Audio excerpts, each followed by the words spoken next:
তাহিরি সাহেব এটাকে প্রচলন করে। তাহিরি সাহেব গানগুলা গায়, অবশ্যই এই গানগুলো তিনি শুনেন, এই গানগুলো তিনি চর্চা করেন, এই গানগুলো তিনি প্র্যাকটিস করেন, তারপরেই তো ময়দানে গান। এমন তো না যে ওনার কাছে ওহী নাজিল হচ্ছে, উনি ময়দানে উঠার পরে গানের সুর তার গলার ভিতরে লালিত্য সৃষ্টি করছে, ঝংকার তুলছে ময়দানে, বিষয়টা এমন নয়। এই গানগুলো গাওয়ার জন্য সেই গানগুলো তাকে গাইতে হয়, শুনতে হয়। আর যখন সে গানগুলো শুনে তখন তার জন্য কেউ বাজনা ছাড়া গানগুলো গায় নাই, সেই বাজনাওয়ালা গানই সে গেয়ে উঠে। সুতরাং এই গানগুলো সে শুনছে ময়দানে সাপ্লাই দেওয়ার জন্য। মানুষ বুঝাতে চায় এই গানের মাধ্যমে, সে বাজনা ছাড়া গানের মাধ্যমে ইসলামের প্রচার করতে চায়, যে প্রচারক সে নিজেই যদি গোনার ভিতরে নিমজ্জিত হয় আর গোটা মানুষকে গোনা থেকে বের করাবে, অলিক কল্পনা স্বপ্নের কথা, ঠিক কিনা বলে? শুধু খেলে কবু একবার ওই গুনাতি হাতুর ফাঁকি দিলি শুধু জনগণকে আল্লাহর দরবারে বড় খাস্ত খাস্ত হায়।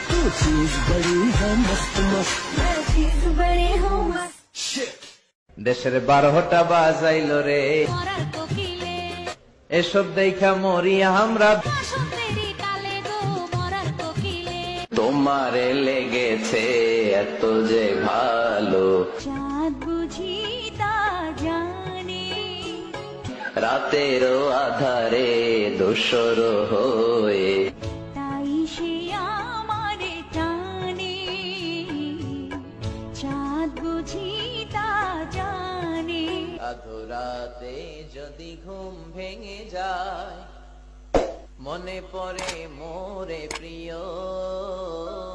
চাঁদ হয়ে রব আকাশের গায়, বাতায়নে ফুল দিও। আধরাতে যদি ঘুম ভেঙে যায়, মনে পড়ে মোর প্রিয়। চাঁদ হয়ে রব আকাশের গায়ে, বাতায়ন খুলে দিও। পড়েন আল্লাহু আকবার। তোমারে লেগেছে এত যে ভালো, চাঁদ বুঝি তা জানে, রাতেরও আধারে দোসর হয়ে, তাই সে আমারে টানে, চাঁদ বুঝি তা জানে। আলহামদুলিল্লাহ। কোন আজকে রাতে যে ভাবের এই গানটা শোনানো যাবে না? এই গানটা শোনাইলে সওয়াব হবে, আল্লাহর কসম করে বলছি। তোমারে লেগেছে এত যে ভালো, চাঁদ বুঝি তা জানে।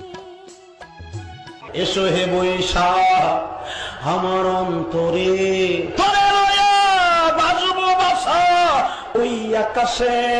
আ আ আ আ